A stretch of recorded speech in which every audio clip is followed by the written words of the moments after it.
Indian history में जहां तक मिडीवियल इंडियन हिस्ट्री की बात है, यूपीएससी अक्सर जो फ्रीक्वेंटली रिपीटेड टॉपिक्स हैं वहां से आपसे क्वेश्चंस पूछा करता है.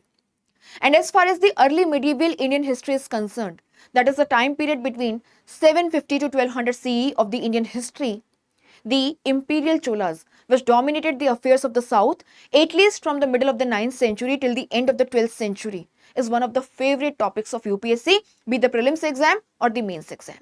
So आज के प्रीमिक्स एडिशन में हम इंपीरियल चोलास से 5 MCQ सॉल्व करेंगे एंड इसके बाद 5 सब टॉपिक्स को कवर करेंगे. Hello everyone, I am Sonpriya, your history art and culture faculty. Session start करते हैं. आप सभी से मैं एक्सपेक्ट कर रही हूं कि आप यहां पे क्वेश्चंस का आंसर करेंगे कमेंट सेक्शन में एंड वीडियो के एंड में बताएंगे out of 5 how many questions you attempted correctly. इसके अलावा आपको पता है, अगर आपको वीडियो पसंद आता है, आपको ये सीरीज पसंद आ रही है, so like, share and channel subscribe नहीं किया है तो सब्सक्राइब करके बेल आइकन प्रेस कर दीजिएगा, आपको सभी क्लासेस का नोटिफिकेशन आ जाएगा. So the first question is in front of us and this is a match A with B type question, जहां पे हमें एक लिस्ट दी है जिसमें हमें इंपीरियल चोला पीरियड से कुछ टर्म्स दिए हैं और लिस्ट 2 जो है उसमें हमें कुछ मीनिंग्स दिए हैं. लिस्ट 1 के टर्म्स को हमें करेक्टली मैच करना है उनकी मीनिंग्स से जो कि लिस्ट 2 में दी गई है. और उसके बाद हमारे पास में ऑप्शन है ए बी सी डी, है ना, और इसमें से एक ऑप्शन जो है वो आपका करेक्ट आंसर है. लिस्ट 1 में लिखा है वेट्टी, उर, महासभा एंड एरीवरियम. लिस्ट 2 में brahmadeya village exclusive assembly, tank committee, forced labour, non brahmadeya village assembly. आपको बताना है कि दिए गए ऑप्शंस में से कौन सा ऑप्शन लिस्ट 1 के टर्म्स को करेक्टली मैच करता है उनकी मीनिंग से लिस्ट 2 में. Now let's discuss this. So आप देखेंगे इंपीरियल चोला पीरियड में as far as forced labour is concerned हमें यहां पे टर्म्स देखने के लिए मिलते हैं वेट्टी एंड अमांजी.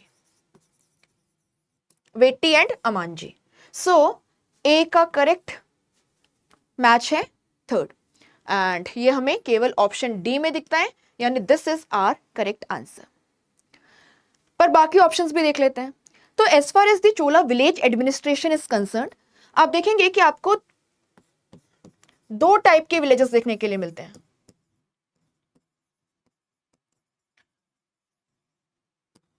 एक ब्रह्मदय विलेजेस है, ब्रह्मदय विलेजेस, और दूसरे है ना जिनको अग्रहारास भी कहा जाता था, चतुर्वेदी मंगलम सेटलमेंट्स भी कहा जाता है, और दूसरे जो हैं वो हैं वेलन वगई विलेजेस. नाउ इनमें डिफरेंस क्या है? जो ब्रह्मदय विलेजेस या अग्रहारास हैं ये बेसिकली वो विलेजेस हैं जहां पे जो लैंड ओनर्स हैं they were a group of Brahmins and इन ब्राह्मण्स को ये लैंड डोनेशंस में, लैंड ग्रांट्स में दिया जाता था by the ruling class. This was tax free, rent free land and आप देखेंगे जो बेनिफिशियरीज हैं they were given this land on a hereditary basis. इसी के साथ में इनके पास में राइट्स होते थे, ये यहाँ पे टैक्सेस इंपोज कर सकते थे, एडमिनिस्ट्रेशन अपने हिसाब से चला सकते थे, ऑफिशियल इंटरफेरेंस यहाँ पे ना के बराबर था.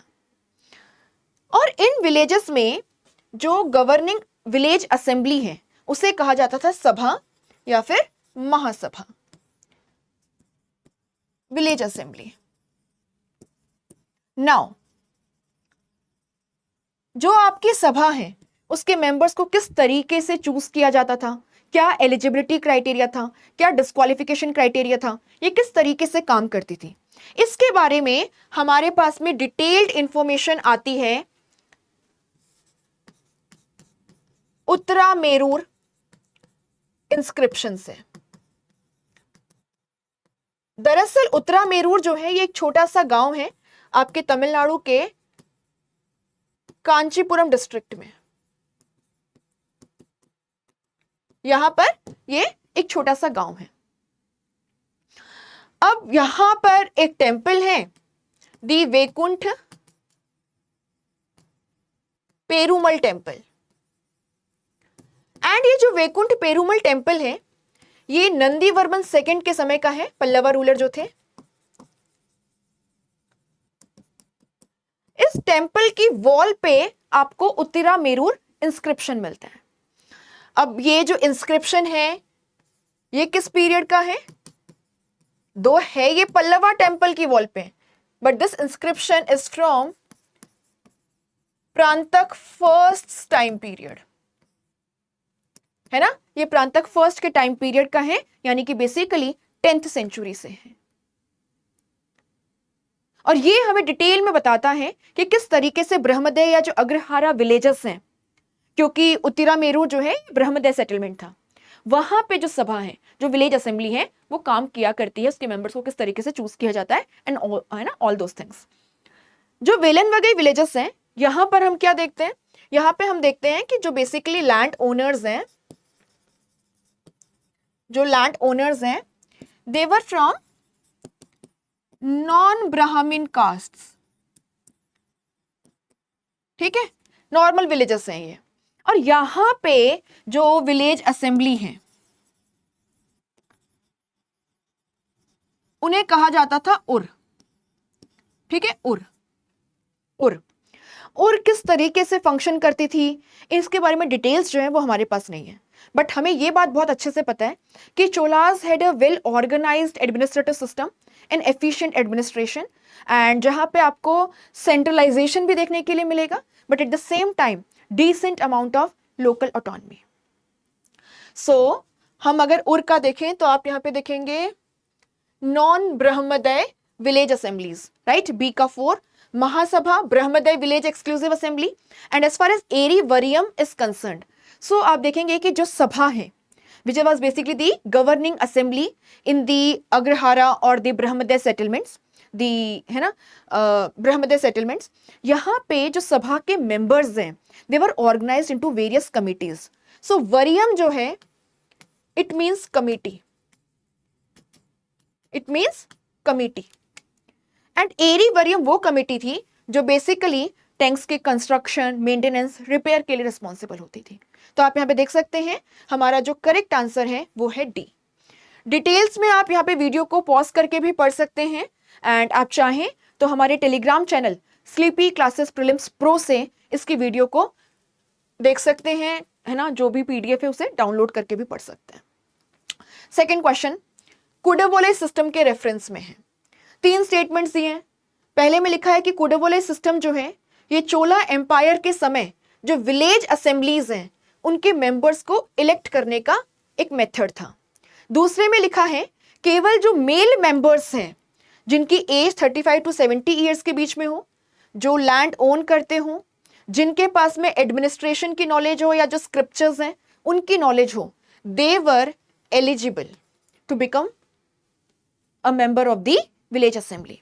थर्ड में क्या लिखा है कि इस पर्टिकुलर इलेक्शन प्रोसेस में, दैट इज कुडावोले सिस्टम में, जो पाम लीव्स हैं उन पर नाम लिख करके एक पॉट में रख दिया जाता था, एंड जिसका भी नाम यहां से ड्रॉ किया जाता था that person was the chosen representative from that particular ward. आपको बताना है दिए गए स्टेटमेंट्स में से कितने स्टेटमेंट्स, हाउ मेनी इज और आर करेक्ट। प्लीज क्वेश्चंस के डायरेक्शंस को अच्छे से पढ़िएगा, अदरवाइज क्वेश्चन आते हुए भी गलत हो जाता है। अक्सर जब यहाँ पे नॉट करेक्ट लिखा होता है, इनकरेक्ट लिखा होता है। सो हमारे पास 4 ऑप्शंस हैं, ए बी सी डी। आपको बताना है what is the correct answer. So again यहां पर हमें उत्तिरामेरूर इंस्क्रिप्शन जो है उसे डिस्कस करना होगा। सो ये बात तो अब आपको क्लियर हो चुकी है। उत्तिरामेरूर इंस्क्रिप्शन ये हमें उत्तिरामेरूर विलेज से मिला है, कांचीपुरम डिस्ट्रिक्ट के, and it is from the time period of Parantaka first, and it was inscribed on the walls of the Vaikuntha Perumal temple, which is a temple from the Nandivarman second group, right? It is from Pallava period, but the inscription is from Chola period. Uttiramerur inscription में हमें detail में बताया है कि जो ब्रह्मदय villages हैं, जो Agrahara settlements हैं, यहाँ पे जो विलेज असेंबली है सभा, उसके मेंबर्स को किस तरीके से नॉमिनेट किया जाता है, एलिजिबिलिटी क्राइटेरिया क्या है, डिस्क्वालिफिकेशन प्रोसेस क्या है, और ये सभा के जो मेंबर्स हैं ये किस तरीके से काम किया करते हैं। So as far as the Uttiramerur inscription is concern, यहां पे बताया है उत्तरामेरूर जो बेसिकली पल्लवा पीरियड से ही एक अग्रहारा या ब्रह्मदय सेटलमेंट था, यहाँ पे किस तरीके से सभा काम करती थी। हमें क्या कहा गया है, हमें कहा गया है कि जो उत्तरामेरूर है इसे बेसिकली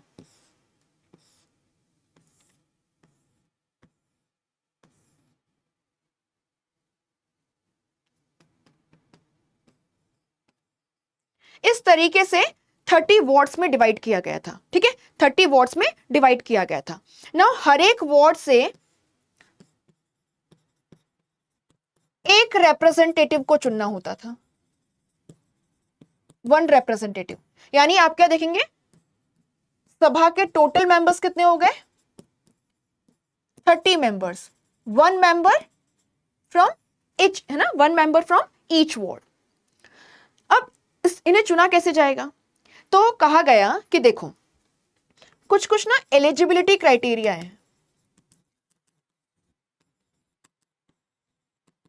अगर आप सभा का मेंबर बनना चाहते हैं और आप ये एलिजिबिलिटी क्राइटेरिया फुलफिल करते हैं तो आप यहां पर अपना नाम दे सकते हैं। क्या था एलिजिबिलिटी क्राइटेरिया, तो यहां पे कहा गया था कि एक तो आप उस पर्टिकुलर वार्ड के रेजिडेंट हो, आप वहां रहते हो, वहां आप अपने नाम पे घर ओन करते हो, और उसी के साथ में आप लैंड ओनर हो जिससे टैक्स पे किया जाता हो। So you should be basically owner of tax paying land, right. इसी के साथ में आपकी एज 35 टू 70 के बीच में हो, आपके पास में अच्छी खासी एडमिनिस्ट्रेटिव नॉलेज हो, एक्सपीरियंस हो, या जो वैदिक स्क्रिप्चर्स हैं उनकी नॉलेज हो।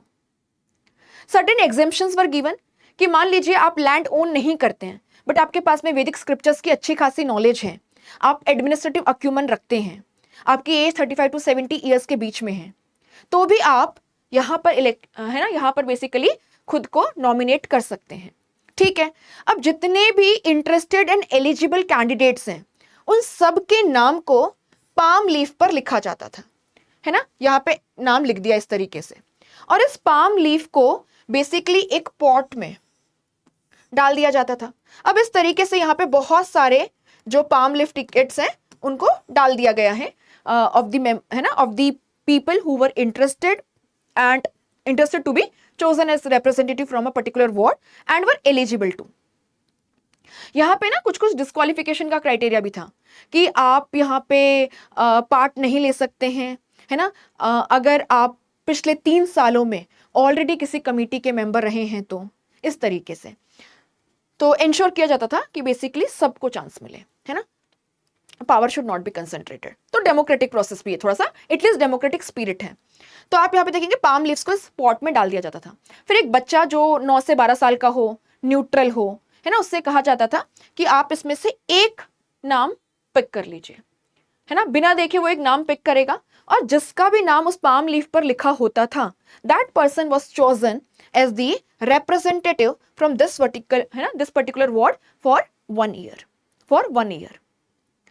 नाउ इस तरीके से अब सभा में 30 मेंबर्स हैं, है ना। सो आप देखेंगे 30 मेंबर्स जो है इनको वरियम्स या कमिटी जो है उनमें डिवाइड किया गया था। जैसे हमने एरी वरियम देखा, वैसे ही जो कमिटी फाइनेंसेस से डील करती थी उसे कहते थे पोन वरियम, है ना। तो इस तरीके की कमिटीज आपको यहाँ पर देखने के लिए मिलेगी और ये कमिटीज जो हैं ये अलग अलग फंक्शंस के लिए रिस्पॉन्सिबल होती थी। तो ये सारी डिटेल्स जो हैं ये हमें उत्तरामेरूर इंस्क्रिप्शन से मिली हैं। इस सिस्टम को कुडवोलाई सिस्टम कहा जाता है। सो कुडवोलाई system was definitely a method of electing representatives to village assemblies, particularly the Sabha village assemblies in the Chola Empire. This statement is correct. As far as the third statement is concerned, this is also correct. हमने देखा और आप देखेंगे ये कुडवोलाई कहां से नाम आया है। So pot means kudam in Tamil, है ना, और ये जो palm leaf tickets हैं या ballots हैं इनके लिए टर्म यूज हुआ है ओलई। सो कुडम प्लस ओलई कुडवोलाई। थर्ड स्टेटमेंट भी करेक्ट है। नाउ सेकंड स्टेटमेंट में एक कैच है। उत्तरामेरूर इंस्क्रिप्शन में क्लियरली तो नहीं लिखा है कि जेंडर भी एक क्राइटेरिया है, वहां पर एज का एक क्राइटेरिया है ना, प्रॉपर्टी ओनरशिप, लैंड ओन करना, घर होना, ये एक क्राइटेरिया है, एडमिनिस्ट्रेटिव एक्सपीरियंस होना, वैदिक स्क्रिप्चर्स की नॉलेज होना, ये सारा क्राइटेरिया है। या डिस्क्वालिफिकेशन में लिखा है कि अगर आप ड्रंकार्ड हैं, है ना, या इंसेस्ट आपने कमिट किया है, या आपने कोई सिन कमिट किया है, या आपके कुछ ड्यूज बचे हैं, या आपके रिलेटिव्स के कुछ ड्यूज अनपेड हैं, है ना, तो फिर आप ऑटोमेटिकली डिस्क्वालीफाई हो जाएंगे। इस टाइप की बातें हैं। लेकिन gender is not categorically mentioned in the Uttiramerur inscription, right. But यहां पे ये जो बात है ना कि वैदिक स्क्रिप्चर्स की नॉलेज होनी चाहिए, and you should have a home in your own name, और you should be owning land in your own name, and that land should be tax paying। ये फीमेल्स को रेस्ट्रिक्ट करता होगा। और आप यहां पर देखेंगे कि जो हिस्टोरियंस हैं, एक्सपर्ट्स हैं, वो भी ये बात बताते हैं कि जो चोला एडमिनिस्ट्रेटिव सिस्टम है, it was basically biased against the women, the labour class, है ना, the people who did not own land, who did not have property in their own name. So only male members जो है, ये statement भी correct होना चाहिए। So आप देखेंगे the answer is correct, C should be our answer, है ना, the correct answer is C. बाकी आप यहां पर एक बार इसको पढ़ लीजिएगा। हम आगे बढ़ेंगे और भी क्वेश्चंस को डिस्कस करेंगे, बट छोटा सा अनाउंसमेंट है, हमने हिस्ट्री का इंडिविजुअल कोर्स लॉन्च कर दिया है as far as general studies is concern. So general studies की हिस्ट्री का कोर्स है ना, जिसमें हम प्रीलिम्स और मेंस की कॉम्प्रिहेंसिव प्रिपरेशन आपको करवाएंगे, वीडियो लेक्चर्स, पीडीएफ, प्रीलिम्स और मेंस के हिसाब से कंटेंट है, जहां पे हम कोशिश करते हैं कि लास्ट 10 इयर्स के जो प्रीलिम्स और मेंस के पीवाईक्यूज हैं, उन्हें भी हम आपके साथ में डिस्कस करें। इसी के साथ साथ में प्रैक्टिस टेस्ट आपको मिलेंगे, and yes the monthly current affairs it a very nominal price, you just have to use the code target26। Further discounts के लिए आप हमारी टीम से संपर्क कर सकते हैं 1800890303 पे, या आप कॉल कर सकते हैं, है ना, एंड आप मेल भी कर सकते हैं sleepy.classes@gmail.com पर। सो अच्छा कोर्स है, आप चाहे ले सकते हैं। एंड बाकी इसके अलावा आप देखेंगे कि जनरल स्टडीज का जो फाउंडेशन बैच है for UPSC civil services exam 2027, ये भी हमने लॉन्च कर दिया है। आप यहाँ पे अर्ली बर्ड ऑफर जो है उसका फायदा उठा सकते हैं। Just use the code mission27 to get instant 15% discount, है ना। सो बहुत ही नॉमिनल प्राइस पे आपको ये सारी फैसिलिटीज मिल जाएंगी, एंड ये सभी जीएस सब्जेक्ट्स का मिला करके प्राइस है। ओके, चलिए नेक्स्ट क्वेश्चन में क्या लिखा है कि हमें चोला पीरियड से जो एडमिनिस्ट्रेटिव यूनिट्स हैं वे दी गई हैं, और हमें इन्हें करेक्टली अरेंज करना है इन डिसेंडिंग ऑर्डर। क्वेश्चन को बहुत केयरफुली पढ़ना है। सो हमारे पास ABCD 4 ऑप्शंस हैं, स्ट्रेट फॉरवर्ड क्वेश्चन है ना। So the Cholas had a well organized and efficient administrative system. आप यहाँ पे देखेंगे, आपको यहाँ पे सेंट्रलाइजेशन के ट्रेड्स भी मिलेंगे, but with decent amount of local autonomy. Now as far as the Chola administrative units are concern, जो चोला टेरिटरी है उसको डिवाइड किया गया था मंडलम्स में, दैट इज प्रोविंस। एक प्रोविंस जो है उसको फर्दर डिवाइड किया जाता था डिस्ट्रिक्ट में, जिसे कोट्टम या फिर वलनाडु भी कहा जाता है, वलनाडु। तो दिस वाज डिस्ट्रिक्ट। फिर आपको एक सब डिस्ट्रिक्ट यूनिट ऑफ एडमिनिस्ट्रेशन देखने के लिए मिलेगी, अ group of villages, Nadu, Nadu. और इसके नीचे आप क्या देखेंगे, नाडु के नीचे आप देखेंगे आपके विलेजेस जो हैं वो आपको देखने के लिए मिलते थे, जहां पे आपको उर एंड सभा देखने के लिए मिलती है। So I think A itself is the correct answer, right. So आप यहाँ पे क्या देखेंगे, मान लीजिए ये चोला टेरिटरी है, ठीक है। चोला टेरिटरी को इस तरीके से हमने प्रोविंस में डिवाइड कर दिया, दिस इज मंडलम, मंडलम। अब विद इन अ मंडलम आप क्या देखेंगे, आपको यहाँ पे डिस्ट्रिक्ट या वलनाडु या कोट्टम जो है वो देखने के लिए मिलेगा, right. And with in a particular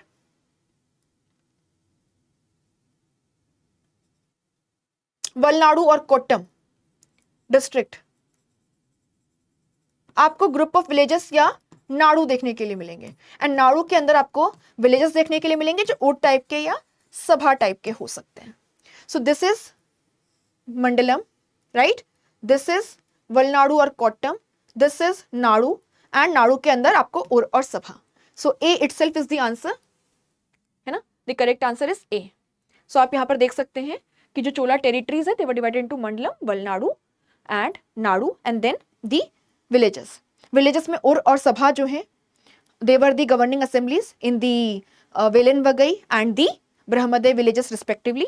Nadu में जो गवर्निंग असेंबली है उसे कहते थे नट्टर, एंड जो वलनाडु लेवल पर गवर्निंग असेंबली है उसे कहते थे periya nattar and then mandalam. Right. Fourth question देखते हैं. कहा गया है कि दिए गए चोला किंग्स में से किस किंग या एम्परर ने शैलेंद्र डायनेस्टी के जो रूलर हैं उन्हें एंकरेज किया था कि वो नेगपट्टनम या नागपट्टिनम में बुद्धिस्ट विहार या बुद्धिस्ट मोनेस्ट्री का कंस्ट्रक्शन करें. Who among the following Chola kings encouraged the Shailendra ruler of Srivijaya to build a Buddhist vihar in Negapattinam or Nagpattinam? Prantak first, Rajaraja first, Rajendra first, Kulutunga first. So as far as this particular question is concerned, direct question है, इसका answer जो है वो है B, Rajaraja first.